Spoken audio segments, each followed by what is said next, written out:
अस्सलाम वालेकुम, नमस्कार, सत श्री अकाल एंड गुड इवनिंग। मैं हूं आरज़ू काज़मी और जी हाँ, हमेशा की तरह मेरे यूट्यूब चैनल पर है और हमारे साथ हैं जी भारत से रोहित शर्मा। बहुत शुक्रिया रोहित कि आज आप आए, थैंक यू सो मच। नमस्कार, thanks a lot for calling me. लंबे अरसे बाद आपके पास आ पाया, लेकिन हाँ, आपका चैनल जो है बहुत अच्छा कर रहा है। Beautiful minds with Arzoo Kazmi, please like and subscribe. और उसके पीछे भी लोग पड़े हुए हैं, इसको भी बैन करा दो, ये कर दो, पता नहीं क्या बीमारी है लोगों को, मुझे समझ नहीं आती। अपना काम करने के बजाय दूसरे का काम खराब करने में लगे रहते हैं। लेकिन हाँ, ये जरूर है कि आज ईद का दिन है और ईद के दिन हम लोग बात कर रहे हैं और ईद के दिन हम शो करने आए हैं। और उसका रीजन यही है कि मोदी जी को इन्विटेशन आ गया है G7 समिट का। और बहुत से लोग जो है वो उनको बार बार यानी कि कह रहे थे पाकिस्तान से भी कि जी इन्विटेशन नहीं आया है। बहुत से जर्नलिस्ट थे, सीनियर जर्नलिस्ट थे, यकीनन वो आप सोच रहे होंगे कि अब क्या बोला जाए। 9 दिन पहले अब ये कहा जा रहा है पाकिस्तान टीवी पे कि जी सिर्फ 9 दिन पहले इन्विटेशन आया है, तो मोदी जी ने कौन सी मेरी तरह से पैकिंग करनी होती है कि कहीं जाने के लिए, कि सारा सामान लेके मैं जाती हूँ ट्रैवल जब करती हूँ, सिवाय चूल्हे और फ्रिज के हर चीज मेरे बैग से आपको मिल सकती है, इतना सामान मैं लेके जाती हूँ। लेकिन रॉय जी, अगर हम बात करें सबसे पहले G7 समिट कितनी इम्पोर्टेंट है और आपके ख्याल से कौन कौन सी कंट्रीज हैं जो उसमें शामिल हैं और इस साल किस चीज के ऊपर ये समिट की जा रही है? देखिए, एक चीज समझ लीजिए कि G20 जो है वो शिखर सम्मेलन है। ये एक ऐसी डील है। G20 में जो लोग हैं, जो कंट्रीज हैं, उसमें अमेरिका एक बड़ी इकोनॉमी मानी जा सकती है। बाकी सारी इकोनॉमीज लगभग हमसे नीचे हैं, एक जर्मनी को छोड़ के। कनाडा कहीं आसपास नहीं टिकता। सारे कंट्रीज कोशिश ये करते हैं। अगर आप देखें मोर रिसेंटली नहीं, पुराने टाइम से ही मैं बात करूं तो तकरीबन 10 साल तो हो गए। 10 साल से अगर आप देखें कि डावोस में जो वर्ल्ड इकोनॉमिक फोरम होता है, वहां पर भी सारे कंट्रीज ये बात करते हैं कि अच्छा, let's see what India and China have got. तो अब वो चाइना की भी सिचुएशन गिरती जा रही है इंडिया के लिए। इंडिया क्या रख रहा है ये बताओ, क्योंकि इंडिया इमर्जिंग इकोनॉमी है। जो चीज आज जो प्रॉपर्टी या जो शेयर्स आज 1 रुपए के हैं, वो कल 1 साल बाद, 5 साल बाद वो 10 रुपए के होने हैं, ये पक्का है। तो everybody wants to invest in India. तो इंडिया के बिना क्या G20 सक्सेस होता, सॉरी G7 सक्सेस होता? इस क्वेश्चन का आंसर इस चीज में है कि G7 और G20 में फर्क क्या है इंडिया और चाइना का, बाकी छोटी छोटी इकोनॉमी से। तो इंडिया और चाइना, अब चाइना को, ये सारे के सारे वो कंट्रीज है जो चाइना को साइडलाइन कर रहे हैं, चाइना से डिस्टेंस बना रहे हैं। और चाइना और इंडिया दोनों से डिस्टेंस बनाया तो G7 किस पोजीशन पर रह जाता है? G7 G8 हुआ करता था, आपने रशिया को बाहर निकाल दिया, बहुत बढ़िया काम किया जी।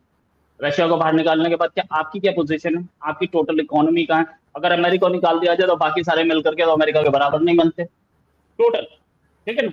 जैसे जैसे ब्रिक्स है, ब्रिक्स में चाइना को बाहर निकालते हो तो बाकी सारी इकोनॉमीज मिल करके चाइना के बराबर नहीं बन रही, राइट? तो अमेरिका को हटा दो तो आपका वेट क्या है? No, just calling in India will give an impetus ऐसे कि एक एशियन पावर आपके साथ है, एशियन पावर के साथ साथ एक मिलिट्री पावर आपके साथ है। कनाडा की अपनी प्रॉब्लम्स होंगी, कनाडा को इन द एंड भेजना पड़ा ना, इनविटेशन भेजना, पहले इनविटेशन नहीं दिया था, right? Shockwaves across the world. अरे इंडिया को इनविटेशन नहीं दिया, कनाडा को इस लेवल पे ला दिया कि इनविटेशन भेजिए आप, अभी बताते हैं आपको। तो वो भेजा गया। This happens in the world. ये वर्ल्ड है, इस वर्ल्ड में बहुत कुछ होता है और हमने इस वर्ल्ड में बहुत कुछ देखा है। बड़े लोगों को कोई कुछ नहीं कह पाता, राइट? बड़े लोगों की हैगी में नहीं होती है। लेकिन अगर आप इंडिया को इग्नोर करने की कोशिश करेंगे तो कनाडा नहीं चल पाएगा, कनाडा की खुद की प्रॉब्लम्स फंस जाएगी, कनाडा खुद रो पड़ेगा। ये हमने देखा है। इस बार G7 बहुत कुछ डिस्कस करने जा रहा था। जो डिस्कशंस होते हैं उससे पहले बहुत बहुत सारे आपस में ही लड़ाई हो गई कि इंडिया को इनविटेशन क्यों नहीं दिया, क्या हुआ। अच्छा, ऑपरेशन सिंदूर के बाद से इंडिया की वैल्यू एकदम अलग है। हाँ, ये बोला जा रहा था कि कुछ यूएन के फोरम्स में पाकिस्तान की एंट्री हो गई, ये हो गया, वो नॉर्मल है। वो एंट्री पाकिस्तान में वहां बैठा है, उसकी एंट्री होगी। अगली बार किसी और की होगी, ये इलेक्टेड गेम होता है। तो ये ऑपरेशन सिंदूर के बाद से हमने ये देखा है कि इंडियन डिफेंस टेक्नोलॉजी के लिए भी लोग, इंडिया एक बड़ा मार्केट प्लेयर बना है डिफेंस टेक्नोलॉजी में, और इंडियन डिफेंस टेक्नोलॉजी लोग खरीदने की इच्छा दिखा रहे हैं। साथ में G7 जो है एक वो एक ऐसा फोरम बन गया जो कि लगभग, जो आज से 30 साल पहले बोलूं तो मैं बहुत बड़ा फोरम था, लेकिन अब दूसरी इकोनॉमीज उससे बड़ी होती जा रही हैं, तो ये सारे के सारे जो है ये नीचे जा रहे हैं। ये भी एक देखने वाली बात होगी। आप इटली की बात करें, आप फ्रांस की बात करें, तो ये सारे के सारे इंडिया से छोटे हैं। तो ये एक बड़ी इकोनॉमी छोड़ के, जो कि हम तो मेंबर नहीं है ना, इंडिया तो मेंबर नहीं है। इंडिया तो आप बुलाते थे, हम आ जाते थे, खत्म। We also use to work there. लेकिन अब ठीक है, नहीं बुलाते तो मत बुलाओ। तो कनाडा कहीं ना कहीं आइसोलेट होता पड़ दिख रहा है अपने ही फाइव आइज के जो अलायंस पार्टनर्स हैं उनमें भी। That's why prime minister Modi has been called. और ये एक आज का नहीं, ये आगे आने वाले टाइम के लिए भी एक प्रेसिडेंस होगा कि आप इंडिया को आइसोलेट करोगे तो आपके अपने लोग आपके खिलाफ हो जाएंगे। बिल्कुल ऐसे ही। खैर मोदी जी को होना चाहिए था इस समिट में, और अच्छी बात है कि इनविटेशन आया है और वो जा भी रहे हैं। लेकिन एक चीज और मैं आपसे यहाँ पे डिस्कस करना चाहूंगी, अगर आप हमें समझा सकें कि ये अचानक से डोनाल्ड ट्रंप और एलन मस्क जो है इनके बीच में हुआ क्या है, एकदम ही दोनों लड़ पड़े हैं और सोशल मीडिया जो है उस पर भरमार है इन लोगों की बात की।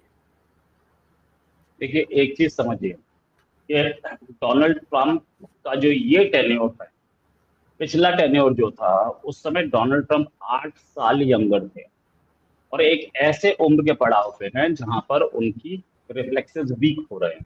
रिफ्लेक्सेस वीक के साथ साथ वो उस लेवल के, उस फिटनेस में नहीं है जिस लेवल की फिटनेस में वो पहले हुआ करते थे। इस समय हम देख रहे हैं जो वो बोल रहे हैं, या तो वो अगले दिन पलट जाते हैं, कुछ दिन बाद पलट जाते हैं, या वो काम होता नहीं है। यूक्रेन वॉर ये बहुत पहले खत्म करा रहे थे। वॉर ऑफ वर्ड्स वॉशिंगटन के व्हाइट हाउस में हुआ था, प्रेस के सामने हुआ था, और ये बोल दिया था कि अगर हम नहीं होते तो तुम 3 दिन नहीं लड़ पाते। उस वॉर ऑफ वर्ड्स के बाद भी आज तक वो वॉर खत्म नहीं हुई है। अभी पिछले कुछ दिनों में ही यूक्रेन ने अब तक का सबसे बड़ा हमला मारा है, ड्रोन से, किसी भी चीज से, रशिया पे।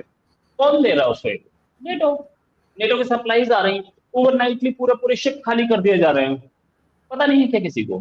सबको पता है, मुझे पता है, तो डोनाल्ड ट्रंप को क्यों नहीं पता है? सीआईए को क्यों नहीं पता है? आफ्टर ऑल यही लोग तो प्रेस को रिलीज करते हैं, सीआईए हो या आईएसआई हो, रॉ हो या MI6 हो, यही तो रिलीज करते हैं ना खबरें। तो ये रिलीज कर रहे हैं, इन्हें पता है तो ये वॉर कहाँ खत्म हो रही है। दूसरी चीज, डोनाल्ड ट्रंप की इलॉन मस्क से जो दोस्ती थी वो कहीं ना कहीं मुनाफे की, फायदे की दोस्ती थी, और वो मुनाफा होता दिख नहीं रहा दोनों में से किसी साइड को। डोनाल्ड ट्रंप खुद भी अपने फैमिली बिजनेस को बढ़ाने के चक्कर में है, पाकिस्तान में क्रिप्टो का गेम बना रहे हैं। हालांकि क्रिप्टो फ्रॉड गेम है, तो वो पाकिस्तान को वो चाह रहे हैं कि कोई और कंट्री उसके लिए परमिशन देता नहीं देता, पाकिस्तान ने आराम से परमिशन दे दी। और क्रिप्टो में जो है वो टेररिज्म का पैसा और ये वो पैसा बहुत कुछ लगा होता है, तो पाकिस्तान में भी आप इलीगल एक्टिविटी वो अपने कंट्री में नहीं करना चाहते, वो पाकिस्तान में करवा रहे हैं। क्रिप्टो में सबसे ज्यादा ब्लैक मनी अगर कहीं लगा है तो वो क्रिप्टो में। इस समय क्रिप्टो में अरबों डॉलर का गेम चल रहा है, और ये आप क्रिप्टो खरीद लीजिए, कोई आपसे पूछने वाला नहीं है पैसा कहाँ है, किसका है, कहाँ से है, where is the money. Crypto की डिटेल्स भी नहीं है इंडिया में। मगर उसमें तो पाकिस्तान में भी लोगों को नुकसान ही हो रहा है, मैंने जहां तक सुना था। अब लोग नहीं ले रहे हैं और काफी लोगों को नुकसान भी हुआ है, ऐसी न्यूज भी आई थी।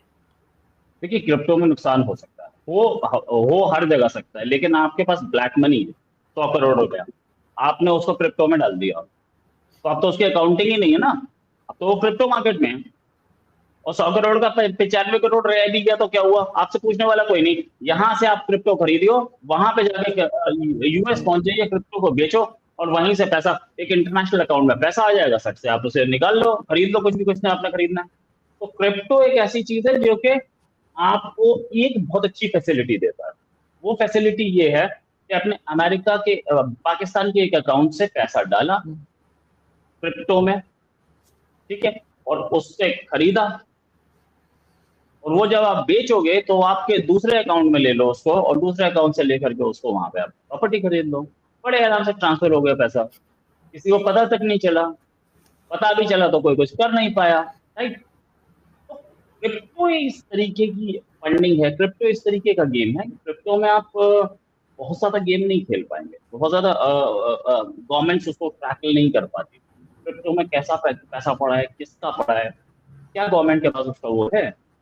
अच्छा, दूसरी चीज, चलिए उससे बाहर आते हैं, तो हमारा जो मेन क्वेश्चन था उस पर आते हैं कि इलॉन मस्क अपने प्रॉफिट्स पे आ रहे थे, वो उनकी सबसे ज्यादा सेल्स चाइना से आती है, उनकी उनकी कार की, और इलॉन मस्क जो है वो ये चाह रहे थे कि वो इंडिया को, क्योंकि चाइना चाहता है इंडिया साइड लाइन हो, तो वो चाह रहे थे कि इंडिया साइड लाइन हो, लेकिन उसमें कुछ हुआ नहीं, उसमें गेम नहीं हो पाया। और प्रेसिडेंट ट्रम्प, क्योंकि प्रेसिडेंट ट्रम्प अपने लास्ट टेन्योर में है, इसलिए वो मनमानी करेंगे, डिक्टेटोरियल एटीट्यूड चला पाएंगे, बहुत मुश्किल है, बहुत मुश्किल है। क्यों? इसलिए कि उनके साथ जो है जेडी वैंस, करियर अभी लगभग मिडिल में है, उनके पास एक चांस है, वो प्रेसिडेंट बन सकते हैं नेक्स्ट ईयर, नेक्स्ट टाइम वो करेंगे।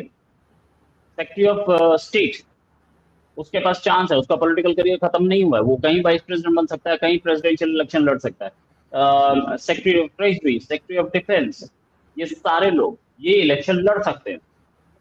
काश पटेल के दिमाग में भी होगा, दिल में होगा कहीं ना कहीं, कि वो कहीं नेशनल सिक्योरिटी एडवाइजर बने, अभी तो नेशनल सिक्योरिटी एडवाइजर, या वो आगे फॉरेन सेक्रेटरी बने, सेक्रेटरी ऑफ स्टेट बने। तो ये सारे, जैसे ही कहीं गड़बड़ होगी, चाइना के साथ कोजी अप करने की कोशिश करेगा ट्रम्प एडमिनिस्ट्रेशन, इनके रेजिग्नेशन आने शुरू हो जाएंगे, तो वो नहीं कर सकते। ये भी एक प्रॉब्लम रही है, और दोनों आपस में लड़ रहे हैं, गाली गलौज कर रहे हैं, कर लीजिए कर लीजिए। मुझे नहीं लगता कि अमेरिका एक ऐसा कंट्री है जो कि आउट ऑफ द वर्ल्ड है, या एक ऐसा कंट्री है जो कि दुनिया से बाहर काम करता है। आप इस बात को ज्यादा बेहतर बताएंगी, और मैं बेहतर बताऊंगा। इंडिया में तो जो गवर्नमेंट से लड़ा है, बिजनेसमैन नहीं रह पाए। लेकिन सर एलन मस्क जो है वो तो, उनका बिजनेस तो भारत में भी बताया जा रहा था आजकल शुरू होने जा रहा है, स्टारलिंक जो है उसके कनेक्शंस जो हैं वो अब आपके यहाँ भी मिलेंगे, और आप लोगों के यहाँ से भी जो है वो कॉन्ट्रैक्ट हो गया साइन, शायद इस तरह की न्यूज आज हमारे टीवी चैनल्स पे तो आ ही रही थी। यस, सही बात है, लेकिन एक चीज, वो तो अभी परमिशन मिली है, वो परमिशन मटेरियलाइज होंगी, टाइम लेगा, सही बात है, मान लिया। इंडिया में तो पहले ही इंटरनेट रेट्स इतने सस्ते हैं कि वो यहाँ पे कितने कॉम्पिटेटिव रह पाएंगे वो तो पता नहीं लगे, वो तो समझ में नहीं आता। लेकिन हाँ ठीक है, जो भी है, क्योंकि जो इंटरनेट हमारे प्रोवाइडर्स हैं वो भी वर्ल्ड के सबसे अमीर लोगों में से हैं, चाहे वो जियो हो या टाटा हो या भारतीय एयरटेल हो, वो भी वर्ल्ड के सबसे बड़ी कंपनीज, तो उसको उसमें क्लैश ऑफ टाइटेंसी होगा। जहां तक बात इलॉन मस्क ये बोल रहे हैं कि मैं एक नई कंपनी बना दूंगा, मैं एक नई पार्टी बनाऊंगा, और नई पार्टी, तीसरी पार्टी की जरूरत है। बॉस इलॉन मस्क अपने $300 बिलियन से $2 बिलियन पे पहुंच जाएंगे, लेकिन नई पार्टी बनाना बहुत मुश्किल हो जाएगा। अगर गवर्नमेंट पीछे पड़ जाए तो कौन सा बिजनेसमैन काम कर सकता है? क्या पाकिस्तान में कोई कर सकता है? क्या इंडिया में कोई कर सकता है? इतनी सारी एजेंसीज होती है गवर्नमेंट की, हर तीसरे दिन रेड मारने की, वो वहां पे भी हो सकता है, वो वहां पे भी होता है, हुआ है, होता है नहीं, हुआ है। बड़े बड़े बिजनेसमैन जमीन पे आ गए हैं, ऐसा हमने देखा है, तो ये कोई नई चीज नहीं। इनको भी नुकसान हुआ है, अभी कल इनकी भी न्यूज आ रही थी कि इनको भी काफी कह लीजिए $बिलियन, पता नहीं काफी बड़ा फिगर था कि उसका, इनको मैंने कहीं लिखा भी है, इनको एलन मस्क को अभी भी नुकसान हुआ है ट्रम्प के साथ, जो ये इनका झगड़ा चल रहा है उसको लेकर कहा यही जा रहा है। मैडम, इस साल कल एक दिन में इलॉन मस्क को $33 बिलियन का नुकसान एक दिन में था। हाँ, मैं वही चेक कर रही हूँ। इस पूरे साल में $97 बिलियन का नुकसान है, जहां जुकरबर्ग बहुत नीचे हुआ करते थे, जुकरबर्ग $241 मिलियन पे सेकंड नंबर पे पहुंच चुके हैं। कहीं इलॉन मस्क का एक रिप्लेसमेंट जुकरबर्ग तो नहीं बन रहा है, ये हमें देखना पड़ेगा। बिल्कुल ऐसे ही, लेकिन खैर बहुत सारी चेंजेस जो हैं वो डिफरेंट कंट्रीज में आते जा रहे हैं, और डोनाल्ड ट्रम्प साहब जब से आए हैं तो अपने पहले जब वो आए थे एज अ प्रेसिडेंट, उसके मुकाबले में भी बहुत सी चीजें वो ऐसी कर रहे हैं जिस पे के लोग हैरान भी हैं और परेशान भी हैं। लेकिन बहरहाल देखते हैं कि कहाँ पे लेकर इन चीजों को जाते हैं, और उसमें डेफिनेटली हिंदुस्तान पाकिस्तान तो आएगा ही बीच में, और अभी तक वो क्रेडिट ले रहे हैं सीज फायर का, और बार बार कह रहे हैं कि हिंदुस्तान पाकिस्तान के बीच में सीज फायर जो है डोनाल्ड ट्रंप कह रहे हैं कि उन्होंने करवाया, जबकि दोनों कंट्रीज इस बात पे खामोश है, या अगर कोई बात कर भी रहा है तो यही कह रहे हैं कि ऐसा नहीं है, लेकिन हमने खुद किया है। लेकिन जाहिर कि डोनाल्ड ट्रंप जो है वो भी as a president of America बार बार इस बात का क्रेडिट ले रहे हैं। अब उन्हें क्रेडिट कोई दे रहा है या नहीं दे रहा, लेकिन लास्ट में आपसे भारत की तरफ से भी बार बार कहा जा रहा है, राहुल गांधी जी भी कह रहे हैं कि जवाब तो दीजिए डोनाल्ड ट्रंप की बात का, जबकि गवर्नमेंट तो इंडिया की ये कह रही है कि उन्होंने अपनी मर्जी से किया है और इसमें डोनाल्ड ट्रंप का कोई रोल नहीं है सीज फायर में। ओ या ये इंडिया को क्लेम कर रहा है, डोनाल्ड ट्रंप आजकल हर चीज का क्रेडिट लेना शुरू कर रहे हैं। वो कुछ दिन बाद ये भी क्रेडिट ले लेंगे कि सोलर इक्लिप्स हुआ था मेरी वजह से हुआ था, तो उसकी हम चिंता नहीं करते हैं। डोनाल्ड ट्रंप, मैं आपको पहले ही बताया, उसे एज के उस पड़ाव पे है जहां पर वो कुछ भी बोल रहे हैं, किसी को फर्क नहीं पड़ता। लेकिन क्या डोनाल्ड ट्रंप अपना जिस तरीके से वो चल रहे हैं, जिस तरीके से वो हर चीज का क्लेम ले रहे हैं, क्या वो अपना टेन्योर खत्म कर पाएंगे? मुझे तो नहीं लगता, उससे पहले रिवोल्ट होता दिख रहा है। हालांकि अमेरिकन प्रेसिडेंट को हटाना बहुत मुश्किल काम होता है, लेकिन इनकी दिख तो रही है सिचुएशन कि डोनाल्ड ट्रंप क्या बोल रहे हैं, क्रेडिट ले रहे हैं 50 चीज का। वो जो उन्होंने अपने मुंह से बोल दी थी कि ये वॉर खत्म करा दूंगा, यूक्रेन वॉर, वो तो खत्म करा नहीं पाए। इंडिया पाकिस्तान वॉर कहाँ खत्म कराएंगे?